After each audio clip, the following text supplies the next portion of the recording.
Vladimir পুতিনের একরোখা চাল, সিরিয়ায় রুশ শক্তির রাজকীয় প্রত্যাবর্তন। একবার যা ধরেন ভ্লাদিমির পুতিন তা আর ছাড়েন না। এটি কেবল একটি কৌশল নয়, এটি যেন মস্কোর সামরিক অভিযানের মূল মন্ত্র। ভূমধ্য সাগর থেকে শুরু করে মধ্যপ্রাচ্য ও আফ্রিকার বিস্তীর্ণ অঞ্চলে রাশিয়ার প্রভাবের নাড়ি এই সিরিয়া। আর এই সিরিয়াতেই বন্ধু বাশার আল আসাদের সরকার একসময় বিপদের মুখে পড়লে রাশিয়ার ভাগ্য হয়েছিল অনিশ্চিত। কিন্তু ইতিহাসের চাকা ঘুরেছে এবং সেই অনিশ্চয়তা এখন রাজকীয় প্রত্যাবর্তনের চিৎকারে বিলীন। দীর্ঘ 6 মাস ধরে যেন একটি সামরিক শ্বাসরুদ্ধকর অপেক্ষা ছিল, এখন তা শেষ হলো। লাতাকিয়া প্রদেশের আকাশ চিরে উড়ে গেল দুটি বিশাল রুশ কার্গো জেট, ইলিশিন IL-62 মডেলের বিমান। তাদের গন্তব্য ভূমধ্য সাগরের তীরে রাশিয়ার মহা গুরুত্বপূর্ণ হামিম বিমান ঘাঁটি। এই ঘাঁটি কেবল একটি সামরিক স্থাপনা নয়, এটি হলো মধ্যপ্রাচ্য, আফ্রিকা এবং উষ্ণ ভূমধ্য সাগরের ওপর মস্কোর ভূ রাজনৈতিক নিয়ন্ত্রণের কেন্দ্রবিন্দু। একসময় যখন মনে হচ্ছিল রাশিয়া তার প্রভাব হারাচ্ছে, তখন পুতিন যেন তার হাতের পাশারদান পাল্টে দিলেন। ঘাঁটিটি ছিল রাশিয়ার শক্তির নীরব সাক্ষী, এখন সেটি আবার তার গর্জন ফিরে পাচ্ছে। আসাদ সরকারের সাথে রাশিয়ার সম্পর্ক একসময় ঝুলেছিল সূক্ষ্ম সুতোর মতো। মস্কো তখন তাদের সেনাদের ফিরিয়ে নিয়েছিল যেন একটি কৌশলগত পিছু হটা। কিন্তু সেই সাময়িক বিরতি ছিল ঝড়ের আগের নীরবতা। সম্প্রতি সিরিয়ার অন্তর্বর্তী সরকারের প্রধান আহমেদ আল শারার মস্কো সফর এবং ভ্লাদিমির পুতিনের সাথে তার দ্বিপাক্ষিক বৈঠক, এটিই ছিল সেই টুইস্ট। বৈঠকের পরপরই রুশ সেনারা ঘাঁটিতে ফিরতে শুরু করে। ব্লুমবার্গের বরাত দিয়ে আসা সংবাদ বলছে, হামিম ঘাঁটি এখন আবার পূর্ণ সামরিক কার্যক্রমে সচল হচ্ছে। অব্যবহৃত অবস্থায় পড়ে থাকা সামরিক সরঞ্জাম, সুখোই Su-24, Su-35, Su-34 যুদ্ধবিমান এবং Mi-24-35 গানশিপ এর মতো বিধ্বংসী হেলিকপ্টারগুলো আবার উড়ানোর জন্য প্রস্তুত হচ্ছে। এই সরঞ্জামগুলো দিয়ে প্রয়োজনে মধ্যপ্রাচ্য, আফ্রিকা এবং ভূমধ্য সাগরের বিভিন্ন অভিযানে অংশ নেবে রুশ বাহিনী। ঘটনাটি আরও গভীরতা পেল যখন রুশ পররাষ্ট্রমন্ত্রী সের্গেই ল্যাভরভ সরাসরি ইঙ্গিত দিলেন সিরিয়ার সামরিক ঘাঁটিগুলো নতুন বাস্তবতার মধ্যে ভিন্ন কাজের জন্য পুনরায় ব্যবহার করা যেতে পারে, যদি সিরিয়া তা চায়। দুই পক্ষের স্বার্থের সেতুবন্ধন রক্ষা করাই এই প্রত্যাবর্তনের মূল কারণ। সিরিয়ার মাটিতে রাশিয়ার দুটি প্রধান সামরিক স্থাপনা রয়েছে, হামিম বিমান ঘাঁটি এবং টার্টুস নৌ সরবরাহ ঘাঁটি, যা সেই সুদূর 1971 সাল থেকে সোভিয়েত চুক্তির আওতায় প্রতিষ্ঠিত। এই ঘাঁটিগুলো শুধু রাশিয়ার জন্য আঞ্চলিক শক্তি প্রদর্শনের মঞ্চ নয়, এটি হলো তাদের বৈশ্বিক সামরিক মানচিত্রে একটি অপরিবর্তনীয় পদচিহ্ন। ষড়যন্ত্র, কৌশল এবং শক্তির ভারসাম্যের খেলায় ভ্লাদিমির পুতিন আবার এক বিশাল চাল দিলেন। সিরিয়ার আকাশে রুশ বিমানের গর্জন কেবল একটি আগমন নয়, এটি একটি ঘোষণা। রাশিয়া তার সামরিক মুকুট ফিরিয়ে নিয়েছে। মস্কো এখন মধ্যপ্রাচ্যে তার ক্ষমতার হ্রাস আরও শক্ত হাতে ধরে। মরুভূমির বুকে রুদ্ধশ্বাস খেলা, ইয়েমেনের লাল কার্ড ও ইসরায়েলের বেদনাদায়ক প্রতিক্রিয়ার গর্জন। ধূসর মরুভূমি থেকে উঠে আসা এক চাপা উত্তেজনা। এটা কেবল ভূ রাজনীতির দাবা খেলা নয়, বরং অস্তিত্বের রণাঙ্গনে এক ভয়াল ফাইনাল হুইসেল বাজানোর প্রস্তুতি। ইয়েমেন থেকে যে বার্তাটি ভেসে আসছে তা ইসরায়েলের প্রধানমন্ত্রী বেনিয়ামিন নেতানিয়াহুর কানের কাছে যেন এক বিস্ফোরক ফিসফিসানি। নেতানিয়াহু যখন এই অঞ্চলে তার রণনীতি সাজাতে ব্যস্ত, তখনই সানা থেকে ভেসে এলো চূড়ান্ত সতর্কীকরণ, যা হুথিদের ইস্পাত কঠিন সংকল্পের প্রতীক। ইয়েমেনের তথ্য মন্ত্রণালয়ের সিনিয়র উপদেষ্টা তৌফিক আল হামিরির কণ্ঠে কোনো দ্বিধা নেই, কোনো রাখ ঢাক নেই। তিনি স্পষ্ট করে দিয়েছেন, নেতানিয়াহুর যে কোনো নতুন আগ্রাসনের জন্য ইয়েমেন প্রস্তুত এবং তাদের প্রতিক্রিয়া হবে অত্যন্ত বেদনাদায়ক। স্পুটনিককে দেওয়া তার সাক্ষাৎকারটি যেন এক বিদ্যুৎ ঝলক। তাতে হুথিদের শক্তি ও কৌশলের ইঙ্গিত স্পষ্ট। ইয়েমেন হুমকি মেনে নেয় না, আমাদের বিকল্প বিস্তৃত। ইসরায়েল আবারও হামলা চালালে আমরা প্রতিশোধ নেওয়ার প্রতিশ্রুতি দিচ্ছি। এই বাক্যগুলো কেবল সতর্কবার্তা নয়, এটি আনসারুল্লাহ বা হুথি গোষ্ঠীর চ্যালেঞ্জ। খেলার মোড় ঘুরছে। সেপ্টেম্বরে সানার বুকে যখন ইসরায়েলি জেট বিমান হুথি জেনারেল স্টাফ সদর দফতর ও গোয়েন্দা কম্পাউন্ড লক্ষ্য করে বোমা বৃষ্টি নামিয়েছিল, তখনই এই রুদ্ধশ্বাস খেলার প্রথমার্ধের সমাপ্তি ঘটেছিল। ধোঁয়া আর ধ্বংসস্তূপের মাঝখান থেকে হুথিরা নিজেদের ক্ষত গুছিয়ে নিয়েছে এবং এখন আল হামিরি যে পাল্টা আক্রমণের ইঙ্গিত দিচ্ছেন, তা যেন খেলার দ্বিতীয়ার্ধের চূড়ান্ত আক্রমণ। আল-হামিরি নেতানিয়াহুকে অভিযুক্ত করেছেন যে তিনি নাকি এই অঞ্চলে উত্তেজনা ছড়ানোর জন্য অজুহাত খুঁজছেন। নেতানিয়াহু কি এই ফাঁদে পা দেবেন, নাকি ইয়েমেনের এই কঠোর হুঁশিয়ারি তাকে অন্য কৌশল নিতে বাধ্য করবে? হুথিদের শক্তির গর্জন। আল-হামিরির ভাষ্যমতে হুথিদের হাতে রয়েছে বিস্তৃত কৌশলগত বিকল্প। এটি কোনো ফাঁকা বুলি নয়। গোষ্ঠীটি 2023 সালের শেষ দিক থেকে 1835টি ড্রোন এবং ক্ষেপণাস্ত্র হামলার দাবি করেছে। আরও ভীতিজনক তথ্য হলো তারা আঞ্চলিক জলসীমায় ইসরায়েল ও তার মিত্রদের সাথে যুক্ত 228টি জাহাজকে লক্ষ্য করে হামলা চালিয়েছে। এই হামলাগুলো কেবল ইয়েমেনের আত্মরক্ষার খেলা নয়, বরং গাজায় ফিলিস্তিনিদের প্রতি সংহতির জোরালো প্রদর্শনী। হুথিরা দেখিয়ে দিয়েছে তাদের সামরিক সামর্থ্য শুধু স্থলেই সীমাবদ্ধ নয়, সমুদ্রের বুকেও তারা এক অপ্রতিরোধ্য শক্তি। আল-হামিরির উপসংহার ছিল কঠোর। মূল্য যাই হোক না কেন, ইয়েমেন তার সার্বভৌমত্বকে দৃঢ়ভাবে রক্ষা করবে, যেন মরুভূমির বুকে এক শক্তিশালী গোলকিপার দাঁড়িয়ে আছে, যার লক্ষ্য ভেদ করা ইসরায়েলের জন্য এক কঠিন পরীক্ষা। এই সংঘাতের পরবর্তী দৃশ্যপট কি হবে তা সময়ই বলবে। তবে নেতানিয়াহুর পদক্ষেপ যে কোনো মুহূর্তে যুদ্ধের দামামায় পরিণত হতে পারে। পুরো মধ্যপ্রাচ্য এখন এই মরুভূমির বুকে রুদ্ধশ্বাস খেলার পরবর্তী অ্যাকশন দেখার অপেক্ষায়।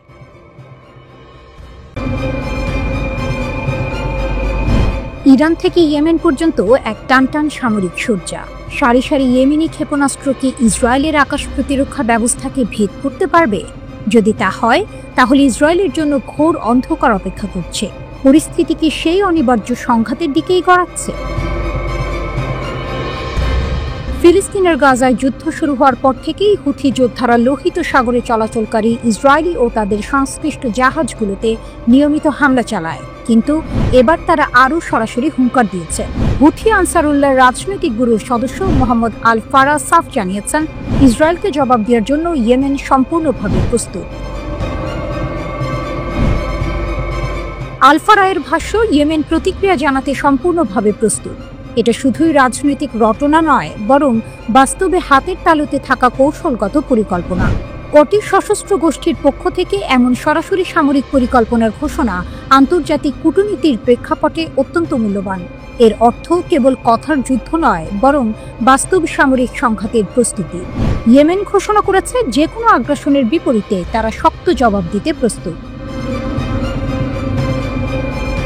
হুথিদের শক্তিকে ইসরায়েল আর ছোট করে দেখতে পারছে না। সাম্প্রতিক সময়ে হুথিদের ছোড়া মিসাইলে বহুবার ইসরায়েলের বিমান চলাচল ব্যবস্থাকে বন্ধ করতে হয়েছে, যা দেশটির জন্য এক চরম বিব্রতকর ও বেগতিক পরিস্থিতি। ইসরায়েলি প্রতিরক্ষা ব্যবস্থা হলো মধ্যপ্রাচ্যের আকাশে এক অভেদ্য বর্ম, কিন্তু বারবার সেই বর্মে ফাটল ধরাচ্ছে ইয়েমেনের মরুভূমি থেকে উড়ে আসা ক্ষেপণাস্ত্র। ইসরায়েল হুথিদের দমানোর চেষ্টা করেছে, তাদের অবস্থানে হামলা করেছে, কিন্তু ফলাফল হয়েছে উল্টো। কারণ হুথিরা কেবল একটি প্রক্সি শক্তি নয়, তাদের রয়েছে এক দৃঢ় আদর্শিক প্রতিরোধ এবং সম্ভবত অপ্রচলিত কিন্তু কার্যকর সামরিক সক্ষমতা। হুথিদের এই সামরিক প্রস্তুতি কেবল মধ্যপ্রাচ্যের কূটনীতিক ও ছন্দ হামলার পর্যায়ে সীমাবদ্ধ থাকবে, নাকি আগামী কয়েক সপ্তাহে একটি বাস্তব সামরিক সংঘাত ঘটে যেতে পারে, এই নিয়েই এখন চলছে তীব্র জল্পনা। তেহরান থেকে শুরু করে ইয়েমেনের রাজধানী সানা পর্যন্ত বিস্তৃত এই প্রতিরোধ অক্ষ এখন টানটান যুদ্ধের সাজে প্রস্তুত। এই উত্তেজনা কোনো বিচ্ছিন্ন রাজনৈতিক ঘটনা নয়, বরং ফিলিস্তিন সংঘাতের ধারাবাহিকতা, যা এখন মধ্যপ্রাচ্যের ভূ রাজনৈতিক মানচিত্রকে নতুন করে আঁকার দিকে ইঙ্গিত দিচ্ছে। লোহিত সাগরে ইসরায়েলি সংশ্লিষ্ট জাহাজগুলোতে হুথিদের নিয়মিত হামলা বৈশ্বিক বাণিজ্যে গভীর প্রভাব ফেলছে। ইসরায়েলের দুর্বলতা এখন হুথিদের চোখে ধরা পড়েছে, আর তারা এই সুযোগকে কাজে লাগিয়ে নিজেদের আঞ্চলিক ক্ষমতাকে আরও সুসংহত করতে চাইছে। ইয়েমেনের তথ্য মন্ত্রণালয়ের সিনিয়র উপদেষ্টা তৌফিক আল হামিরির কণ্ঠেও কোনো দ্বিধা নেই, কোনো রাখ ঢাক নেই। তিনি স্পষ্ট করে দিয়েছেন, নেতানিয়াহুর যে কোনো নতুন আগ্রাসনের জন্য ইয়েমেন প্রস্তুত এবং তাদের প্রতিক্রিয়া হবে অত্যন্ত বেদনাদায়ক। স্পুটনিককে দেয়া তার সাক্ষাৎকারটি যেন এক বিদ্যুৎ ঝলক। তাতে হুথিদের শক্তি ও কৌশলের ইঙ্গিত স্পষ্ট। ইয়েমেন হুমকি মেনে নেয় না, আমাদের বিকল্প বিস্তৃত। ইসরায়েল আবারও হামলা চালালে আমরা প্রতিশোধ নেওয়ার প্রতিশ্রুতি দিচ্ছি। এই বাক্যগুলো কেবল সতর্কবার্তা নয়, এটি আনসার আল্লাহ বা হুথি গোষ্ঠীর চ্যালেঞ্জ।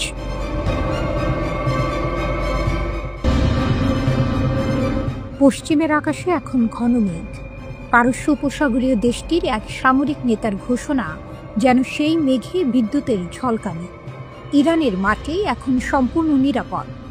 হঠাৎ এই আত্মবিশ্বাসী সুর কেন? একে কেবলই রণহুঙ্কার, নাকি যুদ্ধবিরতির আড়ালে তেহরান পৌঁছে গেছে এক নতুন অস্পৃশ্য সামরিক উচ্চতায়? আন্তর্জাতিক বিশ্লেষকদের কপালে তাই এখন স্পষ্ট ভাঁজ, কারণ এ হলো সেই দেশের বার্তা যার ভাণ্ডারে লুকিয়ে আছে 60% পর্যন্ত বিশুদ্ধ ইউরেনিয়ামের বিশাল মজুদ। সামরিক উচ্চতার এক নতুন দিগন্ত। ইসলামিক রেভলিউশনারি গার্ড কর্পসের IRGC এর মুখপাত্র জেনারেল আলী মোহাম্মদ নাইনির বক্তব্য শুধু সতর্কবার্তা নয়, তিনি দ্বিধাহীনভাবে ঘোষণা করলেন, আমাদের দেশ সামরিকভাবে আরও প্রস্তুত এবং শত্রুদের বিরুদ্ধে কঠোর প্রতিরোধ গড়ে তুলেছে। Islamic Revolutionary Guard Corps IRGC এর মুখপাত্র জেনারেল আলী মোহাম্মদ নাইনির বক্তব্য শুধু সতর্কবার্তা নয়, তিনি দ্বিধাহীনভাবে ঘোষণা করলেন, আমাদের দেশ সামরিকভাবে আরও প্রস্তুত এবং শত্রুদের বিরুদ্ধে কঠোর প্রতিরোধ গড়ে তুলেছে। তার সাফ কথা, ইরানের বিরুদ্ধে কোনো আগ্রাসন ঘটলে শত্রুপক্ষকে আরও কঠিন পরাজয় বরণ করতে হবে। তার এই বক্তব্যকে সাধারণ হুমকি বলে উড়িয়ে দেওয়া কঠিন। কেন? কারণ এর কিছুদিন আগেই পারস্য উপসাগরীয় দেশটি ঘোষণা করেছে তারা নাকি আগের চেয়েও শক্তিশালী পারমাণবিক স্থাপনা তৈরি করেছে।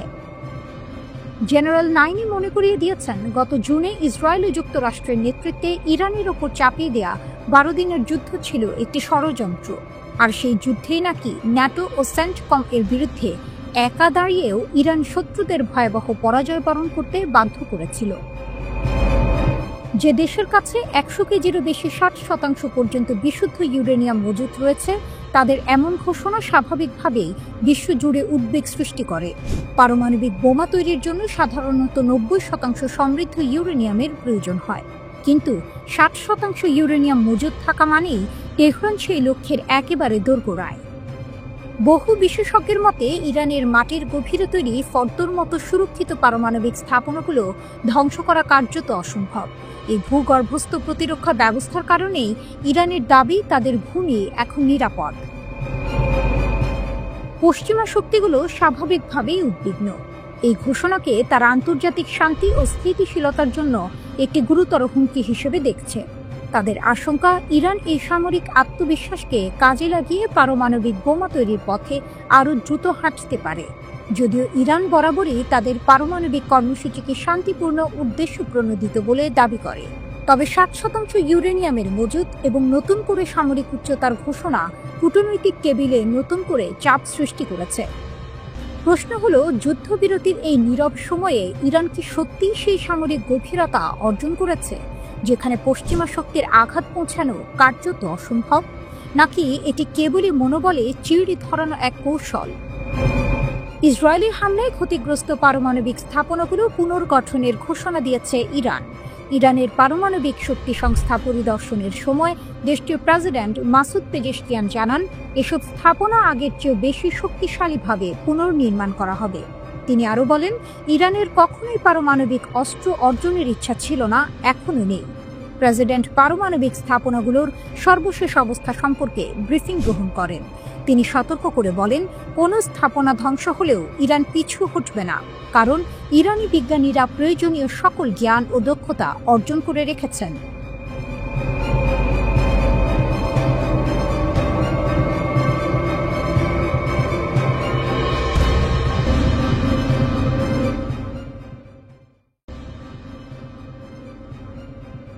তেহরানের আকাশে আবারও বাজল বজ্রপাত। এক অদৃশ্য স্রোত বইছে স্বাধীনতা অহংকারের প্রতিরোধে, যেখানে শব্দের প্রতিটি ধ্বনি যেন এক একটি ক্ষেপণাস্ত্র। আর সেই শব্দ উচ্চারণ করলেন এক মানুষ, যিনি কেবল নেতা নন, এক যুগের প্রতীক, আয়াতুল্লাহ আলী খামেনি।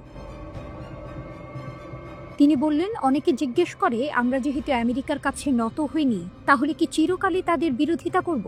আমেরিকার সঙ্গে কি কখনো সম্পর্ক হবে না? তার উত্তর ছিল নিঃশব্দ বজ্রপাতের মতো। আমেরিকার সাম্রাজ্যবাদী প্রকৃতি কখনো আত্মসমর্পণ ছাড়া কিছুই গ্রহণ করে না। তেহরান থেকে প্রতিধ্বনিত হলো প্রতিরোধের বার্তা। পুরো মধ্যপ্রাচ্যের পাহাড়, মরুভূমি আর সাগরের ওপারে খামেনির কণ্ঠে ইতিহাসের গর্জন। তাদের সাম্রাজ্যবাদ আমাদের বিপ্লবের স্বাধীন চেতা আত্মার সঙ্গে অসামঞ্জস্যপূর্ণ। তার কথা যেন যুগ পেরিয়ে পৌঁছে গেল ১৯৫৩ সালের সেই কালো অধ্যায়ে, যখন আমেরিকা ও ব্রিটেন ষড়যন্ত্র করে ইরানের নির্বাচিত নেতা মোসাদ্দেককে সরিয়ে ফিরিয়ে এনেছিল শাহ এর লৌহ শাসন। খামেনি বললেন, আমাদের সঙ্গে আমেরিকার সংঘাত কোনো কৌশলগত দ্বন্দ্ব নয়, এটা মূলগত ও আদর্শগত সংঘর্ষ। তারা যখন পারে আমাদের যাত্রীবাহী বিমান ভূপাতিত করে, যখন পারে সাদ্দামের মতো কাউকে উস্কে দেয় আমাদের উপর আগ্রাসন চালাতে। এই কণ্ঠ যেন এক শিলালিপি, যেখানে লেখা আছে আমেরিকা হাসে কিন্তু ষড়যন্ত্র করে ছায়ার আড়ালে। খামেনির চোখে দাউ দাউ করে জ্বলছে প্রতিরোধের আগুন। তিনি বলেন, আমেরিকা কখনো কখনো বলে তারা ইরানের সঙ্গে সহযোগিতা করতে চায়, কিন্তু ইরানের সঙ্গে সহযোগিতা মানে অভিশপ্ত জায়নিস্ট শাসকের সঙ্গে হাত মেলানো নয়। আজ বিশ্ব দেখেছে, শুনেছে, বুঝেছে ইসরায়েলের হাতে রক্ত, আর আমেরিকা সেই হাতে অস্ত্র তুলে দিচ্ছে। এই পরিস্থিতিতে সহযোগিতা অর্থহীন, অগ্রহণযোগ্য। তারপর তিনি যোগ করলেন, হ্যাঁ, যদি তারা সম্পূর্ণভাবে জায়নিস্ট শাসকের পক্ষে অবস্থান ত্যাগ করে, এই অঞ্চল থেকে তাদের সেনা ঘাঁটি সরিয়ে নেয়, আমাদের ভূখণ্ডে হস্তক্ষেপ বন্ধ করে, তবে সেই আলোচনা সম্ভব হতে পারে, কিন্তু এখন নয়, নিকট ভবিষ্যতেও নয়। এই ঘোষণায় কেঁপে উঠল ওয়াশিংটন, কারণ খামেনি শুধু সতর্ক করেননি, হুমকিও দিয়েছেন, আমেরিকান নেতারা এখনই মধ্যপ্রাচ্য ছেড়ে যাও, নইলে ফল ভয়াবহ হবে। তিনি শিক্ষার্থীদের উদ্দেশ্যে বললেন, ইতিহাস পড়ো, বিজ্ঞান শিখো, কারণ তোমরাই ইরানের ভবিষ্যৎ প্রাচীর। আমাদের অগ্রগতি প্রমাণ করে কোনো বৈশ্বিক শক্তি আমাদের বশ করতে পারবে না। তার চোখে তখন দেখা যাচ্ছিল নবপ্রজন্মের প্রতি গর্ব। তিনি প্রশংসা করলেন সেই তরুণদের, যারা পশ্চিমা চাপের মুখেও সংরক্ষণ করে রেখেছে বিপ্লবের চেতনা, যারা জানে স্বাধীনতা কেবল পতাকা নয়, এটা এক বিশ্বাস, এক আত্মত্যাগের প্রতিজ্ঞা। খামেনির শেষ বাক্যটি যেন ইতিহাসের নতুন সূচনা। আমাদের ঐক্য, আমাদের ঈমান, এই দুটি অস্ত্রই আজ ইরানের সবচেয়ে বড় শক্তি।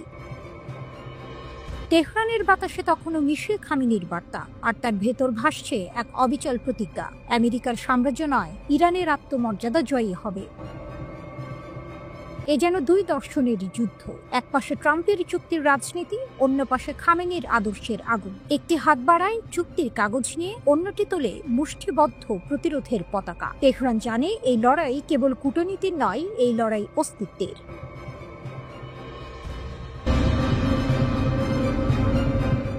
একটা সময় ছিল যখন আকাশে আধিপত্য মানেই ছিল মার্কিন যুক্তরাষ্ট্র। তাদের F-22, F-35 জন্য রাডারের চোখ এড়িয়ে যাওয়া যেন জন্মগত অধিকার। কিন্তু আজ এই মঞ্চে চীন নতুন খেলার জন্ম দিতে চাইছে। এ কেমন পরিবর্তন? ওয়াশিংটনের কপালে আজ স্পষ্টতই চিন্তার ভাঁজ। যে প্রযুক্তিকেই তারা নিজেদের দুর্ভেদ্য দুর্গ মনে করত, আজ সেই দুর্গের দেয়াল ভেদ করার স্পর্ধা দেখাচ্ছে বেইজিং। যখন বিশ্বমঞ্চে কূটনীতির দাবা খেলায় ট্রাম্পের হাতে কিছু না থাকার হতাশা স্পষ্ট, ঠিক তখনই শি জিনপিং এর নীরবতা যেন ভবিষ্যতের এক শক্তিশালী ঘোষণার প্রতিচ্ছবি। চীন জানে তারা কি চায়, এবং পশ্চিমারা জানে এই নতুন খেলায় চীন রাশিয়া জোটের উত্থান এ কোনো সাধারণ ঘটনা নয়। এই নতুন পরিস্থিতিতে মার্কিন প্রেসিডেন্টকে পর্যন্ত পরমাণু অস্ত্র পরীক্ষার মতো বিস্ফোরক সিদ্ধান্ত নিতে হচ্ছে। এ এক অসহায় পরাশক্তির আর্তনাদ। J-36 চীন এখন ষষ্ঠ প্রজন্মের দিকে। শত্রুর রাডারকে ধোঁকা দেওয়ার সেই স্টেলথ প্রযুক্তির মুকুটটা এতদিন ছিল যুক্তরাষ্ট্রের মাথায়, কিন্তু দেখুন চীন কি গতিতে, কি দৃঢ়তায় সেই মুকুট দখলের দিকে এগিয়ে চলেছে। এ যেন ময়দানের মাঝখান দিয়ে এক দুর্বার দৌড়। চীনের হাতে এখন ষষ্ঠ প্রজন্মের যুদ্ধ বিমান তৈরির দুটি প্রকল্প, আর তার মধ্যে একটি সেই J-36, যার নতুন প্রোটোটাইপ সম্প্রতি চীনের আকাশ ছুঁয়েছে। আর এর আকাশ ওড়া মানেই বিশ্বের প্রতিরক্ষা মানচিত্রে একটি ভূমিকম্প। এ শুধু একটি বিমান নয়, এ হলো শি জিনপিং এর অদম্য ইচ্ছা শক্তি। সামাজিক মাধ্যমে সেই বিশাল 3 ইঞ্জিন বিশিষ্ট স্টেলথ বিমানের ছবি ছড়িয়ে পড়ার পর থেকেই ঝড়ে উঠেছে সমরাষ্ট্র শিল্পে। J-36 ডানা মেলাছে। এটি প্রথম প্রকাশের মাত্র 10 মাসের মধ্যেই দ্বিতীয় সংস্করণের উড্ডয়ন। এ এক বিস্ময়কর গতি। নতুন intake design, landing gear, exhaust layout সবই পরিবর্তিত। কেবল আগের সংস্করণের সেই ডেল্টা আকৃতির ডানা এবং পাশাপাশি বসার ককপিট নকশা অক্ষত। এটি যেন চীনের নতুন আকাশ শাসনের সিলমোহর। এই নতুন প্রজন্মের যুদ্ধবিমানগুলি শুধুমাত্র উঠতে পারলেই হবে না, এদেরকে মনুষ্যবিহীনভাবে বিমান বা ড্রোনকে নিয়ন্ত্রণ করতে সক্ষম হতে হবে। J-36 এর মাঝেও সেই একই আমেরিকান ধাঁচের দক্ষতার ছাপ। এখন পরিসংখ্যানের দিকে তাকান। ওয়াশিংটনের কাছে যখন 185টি F-22 এবং 400টি F-35, সেখানে চীনের হাতে 300 এর বেশি J-20। আর সবচেয়ে বড় কথা, চীন প্রতি 8 দিনে একটি নতুন বিমান তৈরি করছে, যেখানে যুক্তরাষ্ট্রের F-35 এর বার্ষিক উৎপাদন হার মাত্র 140টি। সময় কি ফুরিয়ে আসছে? আমেরিকান আধিপত্যের সেই সোনালী সময় কি তবে গধূলি আলোয় ফিকে হয়ে আসছে? এই গতি যদি অব্যাহত থাকে, তাহলে আগামী 23 বছরের মধ্যে চীন বিমান উৎপাদনে যুক্তরাষ্ট্রকে পেছনে ফেলতে পারে। এশিয়া যদি এই গতিতে ভবিষ্যৎ প্রজন্মের যুদ্ধ বিমান তৈরি করতে থাকে, তাহলে পশ্চিমা দেশগুলি কেবল দর্শকের ভূমিকায় থাকবে। ইতিহাসের পাতায় দ্বিতীয় বিশ্বযুদ্ধের পর এই প্রথমবার মার্কিন যুক্তরাষ্ট্র হয়তো আকাশে তাদের সেই একচ্ছত্র আধিপত্য হারাতে চলেছে। এ যেন ফুটবলের মাঠে শেষ বাঁশি বাজার ঠিক আগের মুহূর্ত। সবাই স্থির, রুদ্ধশ্বাস। নতুন এক পরাশক্তি তাদের সামরিক পেশি দেখাতে প্রস্তুত। পশ্চিমারা দুশ্চিন্তায়, চীন নীরব, আর আকাশে সেই J-36 যেন নতুন এক ইতিহাসের জন্ম দিচ্ছে।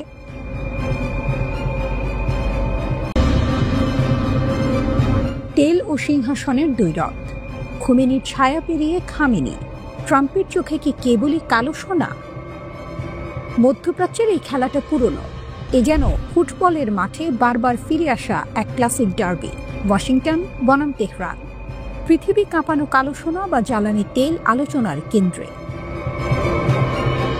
মার্কিন প্রেসিডেন্ট ডোনাল্ড ট্রাম্পের সাম্প্রতিক বাকযুদ্ধ তেহরানের দিকে তাক করা এক কঠিন ক্রস।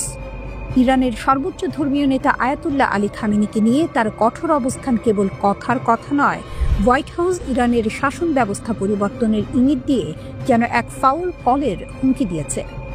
ইসরায়েলকে নিরাপত্তা দেওয়ার নামে মধ্যপ্রাচ্য জুড়ে ট্রাম্পের প্রভাব বিস্তারের আকাঙ্ক্ষা স্পষ্ট, আর এই ক্ষেত্রে ইরানকে দমিয়ে রাখা তার প্রধান কৌশলগত লক্ষ্য। ইরানের 3টি পারমাণবিক কেন্দ্রে বোমা হামলা চালানোর নির্দেশনা দেওয়ার পর ট্রাম্পের মন্তব্য ছিল, শাসন ব্যবস্থার পরিবর্তন শব্দটি ব্যবহার করা রাজনৈতিকভাবে সঠিক নয়।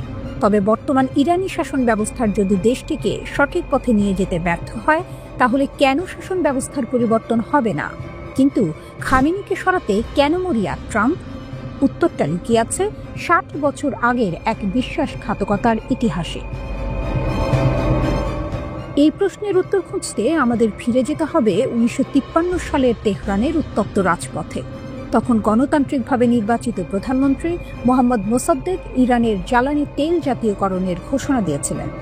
এটি ছিল ব্রিটিশ ঔপনিবেশ শক্তির জন্য এক লাল কার্ড। ব্রিটিশ সরকার যুক্তরাষ্ট্রের CIA-এর সহযোগিতায় এক অভ্যুত্থান ঘটিয়ে মোসাদ্দেকের পতন ঘটায়। এরপর ক্ষমতায় আসেন মোহাম্মদ রেজা পাহলভির নেতৃত্বাধীন শাহ সরকার, যা ছিল পশ্চিমা সমর্থিত পুতুল সরকার। এর ফলে ইরানের জ্বালানি খাত আবারও পশ্চিমাদের নিয়ন্ত্রণে চলে যায়। মোসাদ্দেকের পতন ছিল ইরানের স্বাধীনতা ও সার্বভৌমত্বের ওপর এক গভীর ক্ষত। কিন্তু ইতিহাস পুনরাবৃত্তি হল না। 1979 সালে রেজা পাহলভির একনায়কতন্ত্রের বিরুদ্ধে ইরানিরা গর্জে ওঠে। ব্যবসা খাতে পশ্চিমাদের প্রভাব মেনে নিতে না পেরে শুরু হয় ইসলামী বিপ্লব।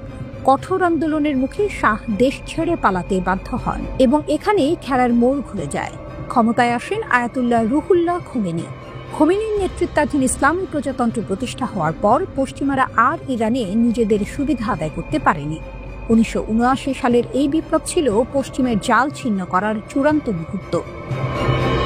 ইরানের শক্তির নতুন মানচিত্র। বর্তমানে ট্রাম্পের ক্রোধের কারণটি স্পষ্ট। ইরানের দ্বিতীয় ও বর্তমান সর্বোচ্চ নেতা আয়াতুল্লাহ আলী খামেনির সাথেও যুক্তরাষ্ট্র সম্পর্ক গড়ে তুলতে ব্যর্থ হয়েছে। ইরানের তেলের বাজার এখন চীন ও রাশিয়ার সাথে সম্প্রসারিত হচ্ছে, যা হোয়াইট হাউসের জন্য অসহনীয়। ইরানের শক্তি এখন কেবল তার বিপুল জ্বালানি ভাণ্ডারে সীমাবদ্ধ নয়, তার আসল শক্তি আঞ্চলিক প্রভাব। লেবানন থেকে ইয়েমেন পর্যন্ত তেহরানের বিস্তৃত সামরিক ও রাজনৈতিক প্রভাব মার্কিন মধ্যপ্রাচ্য নীতির জন্য বড় চ্যালেঞ্জ। অর্থনৈতিক নমনীয়তা। পশ্চিমা নিষেধাজ্ঞা সত্ত্বেও চীন ও রাশিয়ার মতো বড় অর্থনৈতিক শক্তির সাথে ইরানের তেলের বাণিজ্য বজায় রাখা। ট্রাম্পের ষড়যন্ত্র ব্যর্থ হয়েছে কিনা সে প্রশ্ন থেকেই যায়, কিন্তু 1953 সালের সেই অভ্যুত্থানের পুনরাবৃত্তি করতে চাইলে ট্রাম্পকে বুঝতে হবে এটি 1979 সালের পরের ইরান, যা নিজের কালো সোনার উপর থেকে পশ্চিমাদের হাত সরিয়ে রাখতে শিখেছে। জ্বালানি তেলের লোভ ট্রাম্পকে তাড়া করে বেড়াচ্ছে, তবে খামেনির ইরানের জাল ছিন্ন করা মোটেও সহজ হবে না।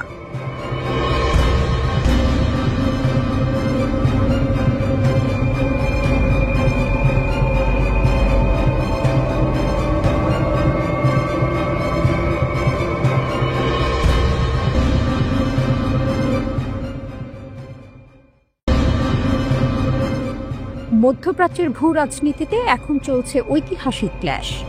এক প্রান্তে ইসরায়েল ও তার পশ্চিমা মিত্ররা, হাতে নিষেধাজ্ঞার ফ্ল্যাগ। অন্য প্রান্তে তেহরানের দুর্গে প্রবেশ করেছে প্রাচ্যের দুই শক্তি চীন ও রাশিয়া।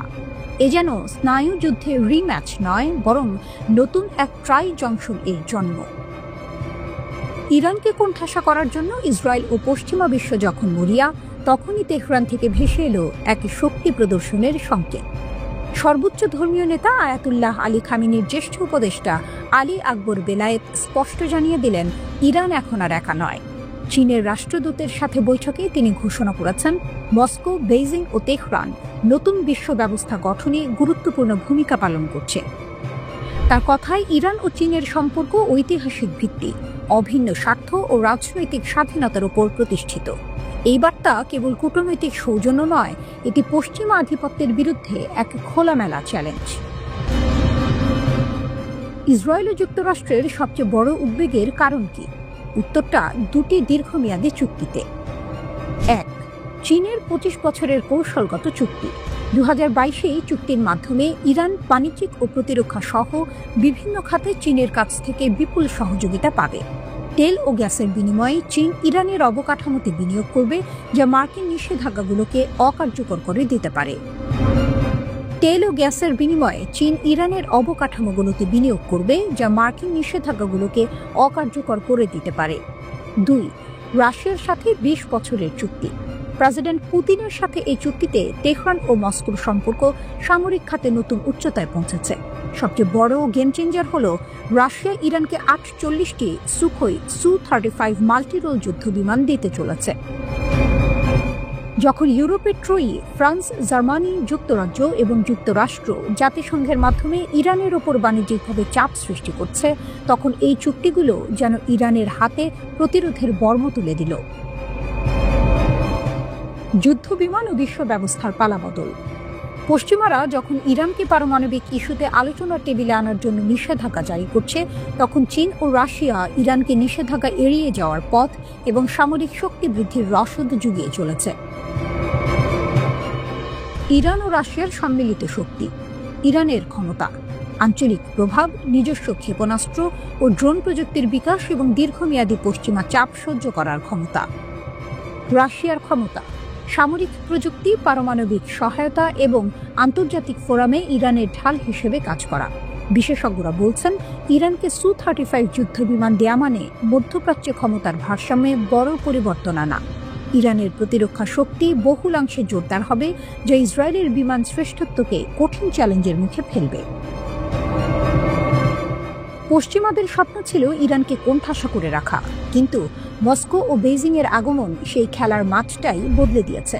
ইরান এখন আর বিচ্ছিন্ন নয়, সে এখন বহু মেরু বিশিষ্ট নতুন বিশ্ব ব্যবস্থার কেন্দ্রে দাঁড়িয়ে থাকা এক গুরুত্বপূর্ণ খেলোয়াড়। বেলায়েতি যেমনটা বলেছেন, আঞ্চলিক ও বৈশ্বিক উন্নয়নের জন্য তিন পক্ষের সহযোগিতা আরও সম্প্রসারণ করতে হবে। এটি কেবল একটি জোট নয়, এটি পশ্চিমা আধিপত্যের বিরুদ্ধে একটি পাল্টা রণনীতি। পশ্চিমারা কি মধ্যপ্রাচ্যে তাদের প্রভাব ধরে রাখতে পারবে, নাকি এই প্রাচ্যের গ্র্যান্ড অ্যালায়েন্স এক নতুন যুগের সূচনা করবে? নিঃসন্দেহে ইসরায়েল ও যুক্তরাষ্ট্রের কপালে এখন গভীর ভাঁজ, কারণ খেলার নিয়ম এখন বদলে যাচ্ছে, আর এই খেলার ফল কেবল মধ্যপ্রাচ্য নয়, পুরো বিশ্বকেই প্রভাবিত করবে।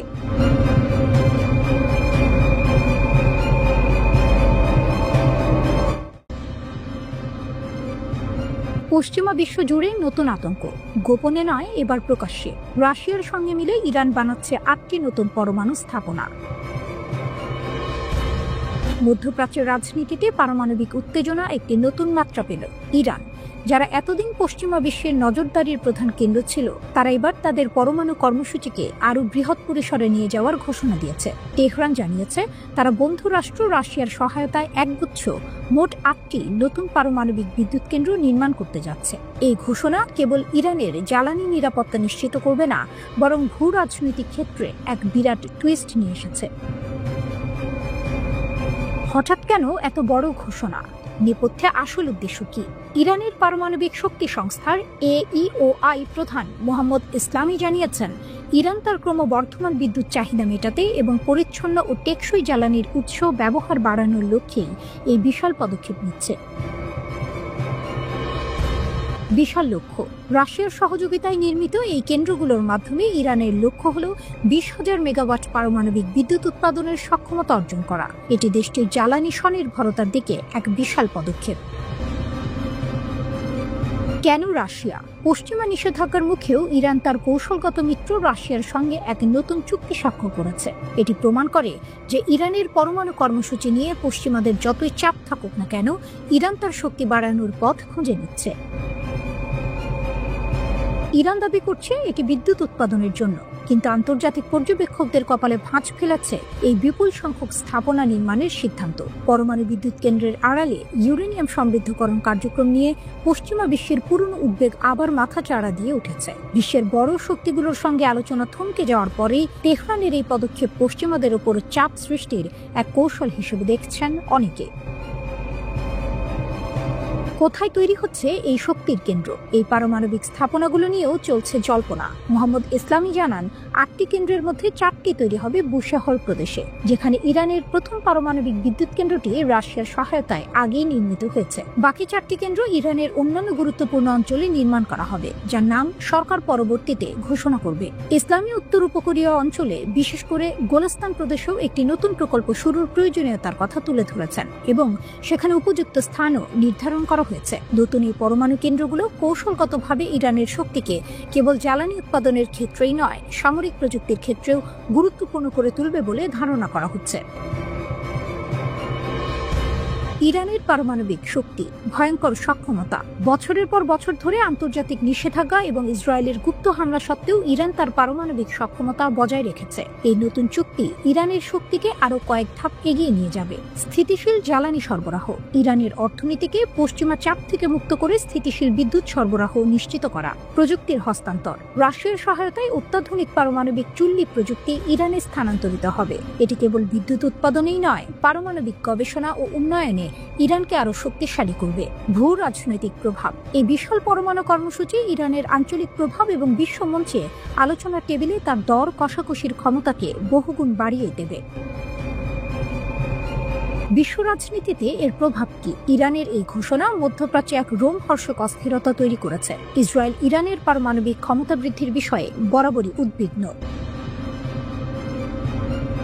সময়টা বদলে গেছে, কিন্তু মাঠের দৃশ্যপট যেন ফিরে এসেছে 3 দশক আগের হিম শীতল সন্ধ্যায়।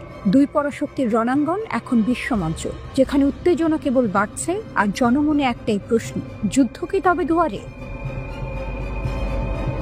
রাশিয়া আবারও গোল দিয়েছে। তাদের পরমাণু শক্তিচালিত ক্রুজ ক্ষেপণাস্ত্র বোরেভেস্টানিকের সফল পরীক্ষা যেন এক বিদ্যুৎ ঝলক, যা কেবল ক্রেমলিনের আত্মবিশ্বাস বাড়ায়নি, বরং ওয়াশিংটনের রীতিমতো কম্পন ধরিয়েছে। প্রেসিডেন্ট পুতিন এই অস্ত্রকে অভিহিত করেছেন বিশ্বের আর কারো কাছে নেই এমন অনন্য এক অস্ত্র হিসেবে। এটি 14,000 কিলোমিটার আকাশে উড়েছে, একটি ম্যারাথন ফ্লাইট যা বর্তমান বিশ্বের সবচেয়ে উন্নত ক্ষেপণাস্ত্র প্রতিরক্ষা ব্যবস্থাকেও ফাঁকি দিতে সক্ষম বলে দাবি মস্কোর। যখন ট্রাম্পের স্বপ্নজল ছিন্ন হলো, যুক্তরাষ্ট্রের প্রেসিডেন্ট ডোনাল্ড ট্রাম্প যখন উচ্চাভিলাষী গোল্ডেন ডোম প্রতিরক্ষা ব্যবস্থা গড়ে তোলার স্বপ্নে বিভোর, ঠিক তখনই রাশিয়া এই পোস্টনকে ধারণা থেকে বাস্তবতার কাছাকাছি নিয়ে এলো। গোল্ডেন ডোম ছিল যুক্তরাষ্ট্রের আকাশে একটি অভ্রমণ ঢাল তৈরির পরিকল্পনা।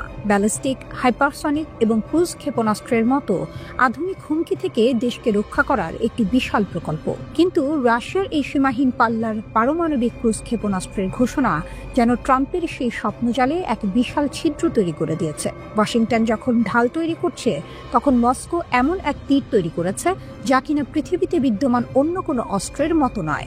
এটি সেই হুমকি যার বিরুদ্ধে গোল্ডেন ডোমকে লড়াই করতে হবে।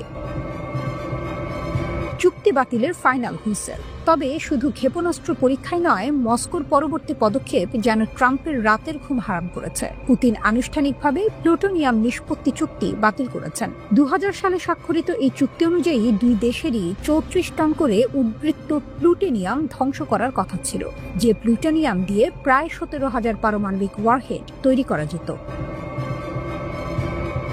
এই চুক্তি বাতিলকে বিশ্লেষকরা দেখছেন মস্কো ও ওয়াশিংটনের মধ্যে ক্রমবর্ধমান উত্তেজনার আরেকটি বড় আঘাত হিসেবে। রাশিয়া অভিযোগ এনেছে যুক্তরাষ্ট্র ন্যাটোর সম্প্রসারণ ঘটিয়ে কৌশলগত স্থিতিশীলতা নষ্ট করেছে এবং চুক্তি বাস্তবায়নে শর্ত লঙ্ঘন করেছে। এই ফাইনাল হুইসেল বাজিয়ে দেওয়ার মাধ্যমে পুতিন যেন বিশ্বকে মনে করিয়ে দিলেন পারমাণবিক নিরস্ত্রীকরণের কাঠামোটি ভেঙে পড়ছে। এই পাল্টাপাল্টি উত্তেজনায় ডোনাল্ড ট্রাম্পও পিছিয়ে নেই। 3 দশকের নীরবতা ভেঙে তিনি পেন্টাগনকে ফের পারমাণবিক অস্ত্র পরীক্ষা শুরুর নির্দেশ দিয়েছেন। সর্বশেষ পরীক্ষা হয়েছিল 1992 সালে। স্নায়ুযুদ্ধ অবসানের প্রেক্ষাপটে জর্জ H.W. বুশ যে স্থগিতাদেশ জারি করেছিলেন, ট্রাম্প তা প্রত্যাহার করে নিলেন। তার দাবি, রাশিয়া, চীন সহ অন্যান্য দেশের সঙ্গে প্রতিযোগিতায় তাল রাখতে এই সিদ্ধান্ত। এই মুহূর্তে বিশ্বের দুই পরাশক্তির এই পাল্টাপাল্টি পারমাণবিক অস্ত্র পরীক্ষা এবং চুক্তি বাতিলের খেলা আন্তর্জাতিক মহলে গভীর উদ্বেগ সৃষ্টি করেছে। নিউ স্টার্ট চুক্তির মেয়াদ 2026 সালে শেষ হওয়ার আগে এই পারমাণবিক শূন্যতা আন্তর্জাতিক নিরাপত্তার জন্য একটি বিশাল চ্যালেঞ্জ। বর্তমানে বিশ্ববাসী তাকিয়ে আছে এই রুদ্ধশ্বাস খেলা শেষ পর্যন্ত কোথায় গিয়ে ঠেকে। দুই পরাশক্তির শক্তিমত্তা প্রদর্শনের কৌশলগত উদ্যোগ কি বিশ্বকে পারমাণবিক যুদ্ধের পথে ঠেলে দেবে, নাকি এই উত্তেজনায় স্থিতিশীলতার এক নতুন ভারসাম্য খুঁজে পাওয়া যাবে? প্রশ্নটি এখনো অমীমাংসিত।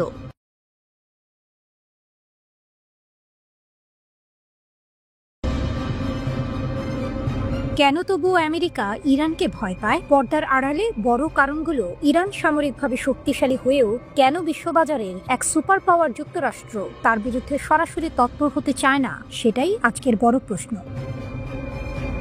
ইরান শুধু একটি দেশ নয়, এটি একটি জটিল শক্তি। কেবল মিসাইল বা ড্রোন নয়, ইরান তার ভেতরেই এক পুরো জালের মতো নেটওয়ার্ক গড়ে তুলেছে এবং সেই জাল ছেঁকে দিলে বিশ্বজুড়ে স্রোত বদলে যেতে পারে। ইরানের শক্তি। IRGC, ইরানের ইসলামিক রিভলিউশনারি গার্ড কোর, কেবল সামরিক বাহিনী নয়, তারা গোয়েন্দা, সাইবার যুদ্ধ, বিদেশি অপারেশন, ড্রোন ও ব্যালিস্টিক ক্ষেপণাস্ত্র নির্মাণ সবকিছু করে। তাদের কাছে আত্মঘাতী ড্রোনের ঝাঁক আছে যা বড় বড় স্থানে আঘাত দিতে পারে। ইরান পারস্য উপসাগরের কাঁধে বসে আছে। হরমুজ প্রণালী আটকে দিলেই বিশ্বের প্রায় 20% তেল রপ্তানির পথ বন্ধ হয়ে যেতে পারে। অর্থাৎ ইরানের একটি সিদ্ধান্ত জ্বালানি বাজারে এমন কোলাহল তুলতে পারে যে গোটা বিশ্বে দামের ঢেউয়ের সৃষ্টি হবে। পারমাণবিক ছায়া। ইরানের ইউরেনিয়াম সমৃদ্ধকরণ নিয়ে দীর্ঘদিনের সন্দেহ আর উদ্বেগ যুক্তরাষ্ট্রকে তাড়া করে বেড়ায়। যদি ইরান পারমাণবিক অস্ত্র তৈরি করতে সক্ষম হয়ে যায়, তাহলে নকশা বদলে যাবে। মধ্যপ্রাচ্যে অস্তিত্বগত ঝুঁকি বাড়বে। ইসরায়েল ও আমেরিকার মিলিত ঘাঁটিগুলো সরাসরি লক্ষ্যবস্তু হতে পারে। এই সম্ভাব্যতা আমেরিকার জন্য এক ভয়ানক বাস্তবতা এবং তাই তারা সরাসরি মিলিয়ে নেওয়ার আগে ভাবছে। ইরান শুধু নিজের মাটিতেই শক্ত নয়, তারা প্রতিবেশী দেশগুলোতে শক্তি ছড়িয়ে দিয়েছে। ইয়েমেনের হুথি, লেবাননের হিজবুল্লাহ, ফিলিস্তিনের প্রতিরোধী সংগঠনগুলো, এই জোটগুলো ইরানের কৌশলগত বহর। তারা সশস্ত্র গোষ্ঠীগুলোকে অর্থ, প্রশিক্ষণ ও অস্ত্র দিয়ে মিডিয়ায় এবং বাস্তবে যুক্ত রাখে। এই নেটওয়ার্ক কেবল সামরিক প্রতিরোধী করে না, তারা অর্থনৈতিক চাপও সৃষ্টি করে। কৌশলগত বন্ধুত্ব। আরেকটি বড় কারণ ইরানের কূটনৈতিক সম্পর্ক।